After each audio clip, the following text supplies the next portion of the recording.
Here are the best cards you can find in each booster pack of Genetic Apex. So I'm going to tell you what is really great in Pikachu, what's really great in Charizard, what's really great in Mewtwo. The ones that they all share won't make these lists, but there are awesome choices in each one. So if you've been pulling a ton of Pikachu, don't stress out because you should have gotten Mewtwo. There are great cards in Pikachu as well. Let's get into it. Jake, your resident content cowboy here. Yeehaw.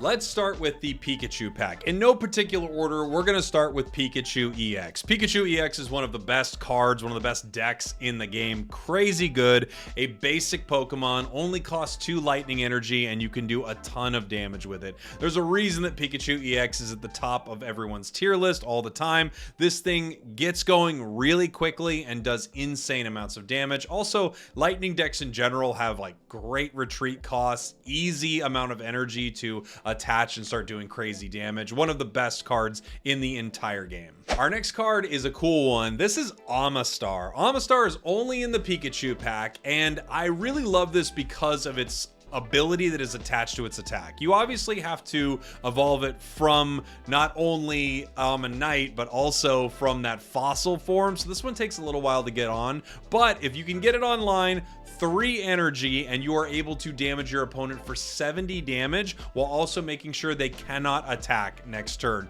It is a really mean card once it gets online. You don't see it in a ton of decks, but I think it's quite powerful. Next, let's head back to some lightning types and talk about Raichu. Raichu is insanely good. It costs 3 lightning energy, but you do 140 damage. This is not an EX Pokemon, and it pairs insanely well with Lieutenant Surge. In fact, if you're running Raichu, you're probably running Lieutenant Surge because that combination is great. It's a super easy Pokemon to get off a really sneaky amount of nuke damage on your opponents, and you can KO a lot of EX Pokemon with a sneaky play like this. So I think Raichu is a great card. Let's keep the electric or lightning types, as TCG calls it, train going with Zapdos EX. Zapdos EX is awesome. 1 retreat cost, 1 cost to attack, and then you have a crazy powerful move in Thundering Hurricane, which could do up to 200 damage. You also have a decent amount of HP. You're a basic Pokemon. All of the legendary birds are good in their own way, and Zapdos is very good. Here's a cool one that I think a lot of people are sleeping on a bit, and that is Clefable. Clefable is a stage 1 Pokemon that only requires 1 psychic energy to deal damage. It's kind of a nice tank that you can put into a lot of psychic decks that I think people don't expect.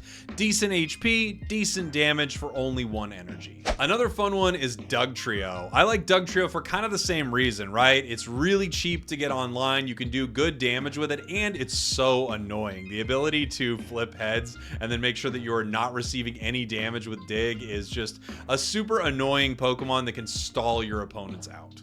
Gyarados is a really fun card in the Pikachu booster packs. I think the tough thing about it, of course, being that it needs 4 water energy, but with a lot of water decks, you could set up opportunities to get this thing online, and once it is, you're discarding energy from your opponents, which is very, very mean. Back to our lightning types, let's talk about Electrode. The thing I love about Electrode is that it has 0 retreat cost. I love cards like this. It's easy to get online. It's a stage 1. You attach energy round 1, you attach energy round 2. It's able to attack for 2 energy, which is really, really nice. 70 damage, 80 HP, which is probably the big, like, weak point of this card. It's a little low on HP, but like a lot of the lightning types, you just get it in there, do tons of damage, and then you can retreat for nothing. And before we move on to our support cards, which are pretty great, we got to talk about Wigglytuff EX. The thing about Wigglytuff is, being a colorless card, there are a lot of combinations that you can set up with this to give you a lot of different deck variety, right? So if you notice that the meta is extremely heavy on Mewtwo EX, you could easily run a Wigglytuff EX with dark types. Not only would you be able to do extra damage to something like Mewtwo, but you could power up Wigglytuff for that colorless energy. 3 colorless energy, you're doing 80 damage, and you're putting your opponent to sleep every single time. Now for our supporters. I wouldn't say there's really a bad supporter in the game. I would say Brock is probably a little underwhelming compared to the other 2 in this set. It gives an energy for your Pokemon, but it's pretty dang specific. Lieutenant Surge, on the other hand, really powerful. Also quite specific, but it has a clear 1 1-2 punch strategy setup with Raichu, and you can also play pretty well with it with Electabuzz and things like that. And then finally, we have Misty. Misty is one of the most broken cards if you're flipping well in the entire game. Misty is crazy. You should have it in every water deck. It's just free energy, and it could be a lot of free energy. Let's talk Charizard. Charizard's booster pack features a ton of great Pokemon, some incredible supporters. Let's start with one of the best Pokemon in there, and that is Executor EX. This thing is nuts. Executor in general, like both versions, EX, non-EX, they're really good. They require almost no energy, just one. They have a ton of HP. They do annoying amounts of damage. Like, Executor is such a good card. It wouldn't be the Charizard pack without Charizard EX, and Charizard EX takes a while to get online, but once it does, it has the most consistent, highest damage attack in the entire game. 200 damage on Crimson Storm. You do need to discard 2 energy once you use it, so you're oftentimes trying to power it up while it's on the bench, getting to that stage 2, and then putting Charizard in and ending the game. Our next card is Ninetales, one of my absolute favorite cards in the entire game. It only costs 2 energy to deal 90 damage, and it combos with Blaine, giving it another 30 damage. You can hit for 120 damage on a stage 1 Pokemon with only 2 energy. Easy to set up, really fast, starts doing damage really quickly, and being a stage 1 that does 90, I mean, you're doing a surprising amount of damage very early, and you're not even an EX Pokemon.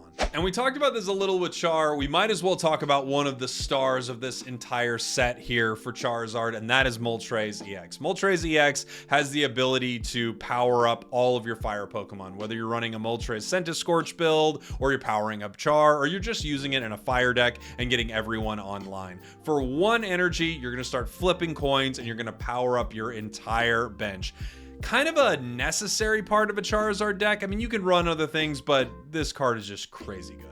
Let's move away from our fire types and talk about possibly my favorite card in the entire game, Starmie EX. It requires 2 energy, so stage 1, you get it by putting energy on it 2 turns in a row. It does 90 damage, doesn't have to discard like Ninetales. It has 130 HP and 0 retreat cost. This thing gets in and starts doing so much damage so fast. It's such a difficult Pokemon for your opponents to deal with. I love Starmie EX. Now onto a fan favorite that you find in the Charizard pack, and that is Greninja. Greninja is awesome. Water Shuriken, whether you're on the bench, whether you're active, whatever, you are able to do damage to one of your opponent's Pokemon, active or bench, 20 damage to anyone you want. It costs 2 energy to also attack with it. It has decent HP, but the real thing you're setting up here is this annoying Greninja on your bench that's contributing to damaging your opponent's bench or active Pokemon for free. It's a really great card.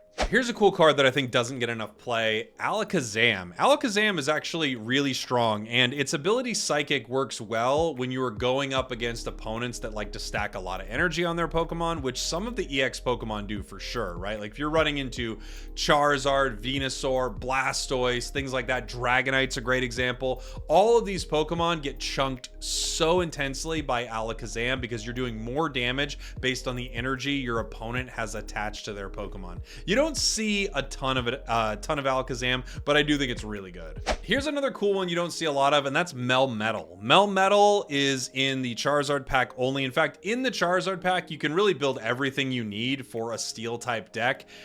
Melmetal is fun into decks, especially that are attacking a lot for low amounts of damage, because you take -20 from every attack that hits you. You also do 120 damage with 130 HP, and you're not EX. Not the best card in the game, but I do think steel decks are underappreciated. Bouncing back to our water types for a second, this is where you get Lapras. Lapras is in the Charizard pack, and Lapras is a pretty good card. It's basic, you deal damage with 1 energy, and if you have a ton of energy equipped to it, you deal a lot of damage. I think Lapras is a really, I almost called him Lapdos.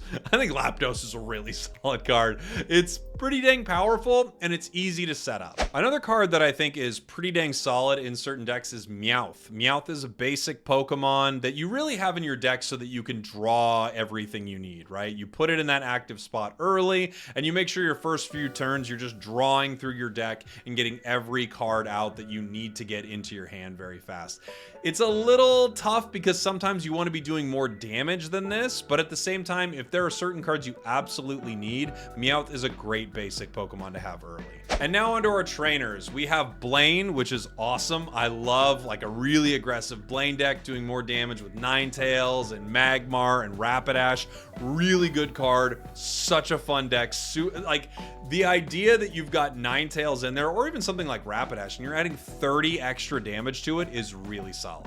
The next supporter I want to talk about is going to be Erica, healing your grass-type Pokemon for 50 HP. This is great, of course, in a Venusaur deck, but this is awesome in most any grass deck. Grass Pokemon have high HP pools, and having this around an Executor, I mean, it just makes it so much harder to take that thing down. And then finally, we have one of, if not the best supporter card in the game in Sabrina.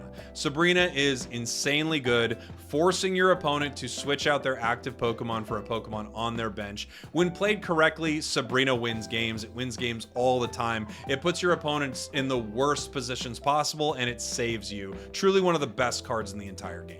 Now on to the Mewtwo booster pack. A lot of people like Mewtwo booster pack as one of the best. It has so many good cards in it, so I totally understand it. Let's start with a huge powerhouse that is Venusaur EX. 190 HP, the ability to heal itself on its 4 energy damage, which also does 100 damage. Venusaur EX has a few really fun decks. You can play it with Executor, Lilligant. I've seen some people play it with Caterpie. Like, there are a lot of good options for this card. Obviously, you need to power it up, get it online. You'd love to have some Ericas supporting it, but Venusaur is a powerhouse. A card that I've been appreciating a lot lately from the Mewtwo set is Tentacruel. Tentacruel is really cool. It's a stage 1 card, so you don't have to go too far to get it. It only costs 2 energy to deal damage, 50 damage, pretty good, 110 HP, and you poison every single Pokemon you hit. I like cards that are not hard to get the amount of energy they need. So, you know, you can obviously start with Tentacool, put 1 energy on it, Tentacruel. Now it's got 2, and that thing can do a lot of damage to your opponents. When they're poisoned, they have to make that unfortunate decision of, do I stay in? Do I switch out to heal the poison? But then I'm just gonna get poisoned next turn. I really like Tentacruel.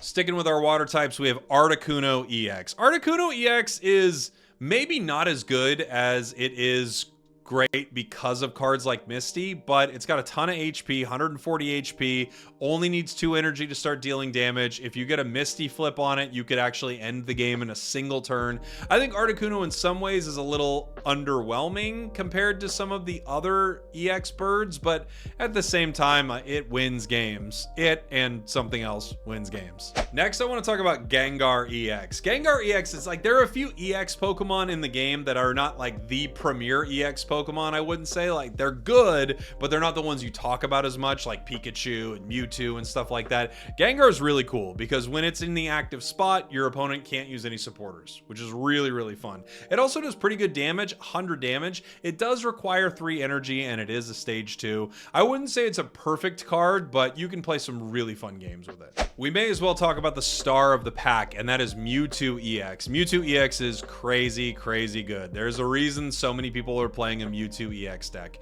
You can do damage for 2 energy at 50. You can do damage for 4 energy at 150, even though you discard 2 energy. I'll talk more about that in a sec. You also have 150 HP. You retreat for 2. You're a basic Pokemon, so it's pretty easy to get it into your hand and onto the active spot. Mewtwo is really, really good. And this card that requires 4 energy isn't that tough to get because of what it combos with. The next card that I want to highlight here in the Mewtwo booster pack, and that is Gardevoir. Gardevoir isn't a star because of the damage it can do. It's 3 energy to do 60 damage. It's kind of underwhelming, but its ability is nuts. Psy Shadow, once during your turn, you can take psychic energy from your energy zone and attach it to the Pokemon in the active spot, Mewtwo. You attach psychic energy to it every turn. You have the natural energy that you generate every single turn, and now Mewtwo can continue to do its 150 damage attack over and over and over again without ever running out of energy.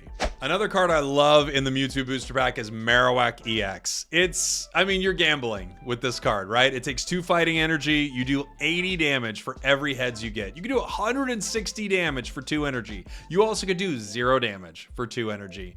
You're living on the edge when you're playing a card like this, but with average luck, you're still doing 80 damage every single round with a card that's easy to get online as a stage 1. Really solid card.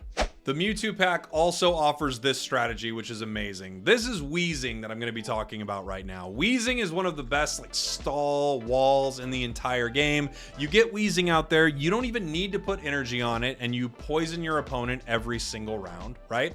Then you can retreat this card using Koga right back to your hand without any cost to you, right? You didn't lose anything for putting this wall out there. You don't give a prize to your opponents. You poison them. You were super annoying while you were setting up what is on your bench. We'll talk more about Koga here in a minute, but Wheezing is great, especially paired with Koga. And our next card takes huge advantage of a wall like this, and that is Dragonite. Dragonite is not an EX card, but it kind of feels like it, right? It takes a lot to get online. It takes 2 different energy as well as 4 energy total, but once it has that, Draco Meteor can do insane damage to your opponents. A well-rolled Draco Meteor, because it is random who it's hitting, a well-rolled Draco Meteor could win the entire game in 1 round, even if you haven't KO'd anything on your opponent's team yet. Of course, there are times where Draco Meteor doesn't do what you want it to do, but most of the time, if you're able to power up Dragonite and get 2 Draco Meteors off, it's probably the end of the game, regardless of what's happening on the opponent's side. It's just so much damage. The next card I want to talk about is Pidgeot. There are a lot of cool decks based around this Pokemon. The ability it has is really powerful. So once during your turn, you can switch out your opponent's active Pokemon to the bench. It's basically having Sabrina every single turn for free with an ability. It's extremely powerful. It takes a little while to get this thing online, but it's not EX. It also does decent damage, 70 damage for 2 colorless energy, and you can put this in a lot of different decks. Finally, I have to talk about our 2 supporters here. Giovanni, very good, 10 extra damage. There are a lot of breakpoints that will make this very viable, right? If you could have just done 10 more damage, you can pick up a KO, especially on an EX Pokemon. There are a ton of opportunities that this extra damage is a difference maker. And then you have Koga, one of my favorite support cards in the entire game. Koga giving you the ability to pull Muck or Wheezing back to your hand. You get both Wheezing and Coughing, both Muck and Grimer, back to your hand. It costs you no prizes, or whatever they call it, points in this game. I just think it's so incredibly good, and you can see so many strategies, mostly with Wheezing, because of how good this card is. So there you go, the best cards for each booster in Genetic Apex. There really is not a bad booster that you could pick. I feel like Mewtwo has a ton of incredible options. Pikachu has some specific stuff that people are looking for, as well as Charizard. I think a lot of people are going to gravitate towards Mewtwo, but again, there are just really good cards in every single pack. Let me know which one you picked the most or plan on picking the most in the comments. Thanks for watching. Thanks for listening. I'll see y'all next time. We did it.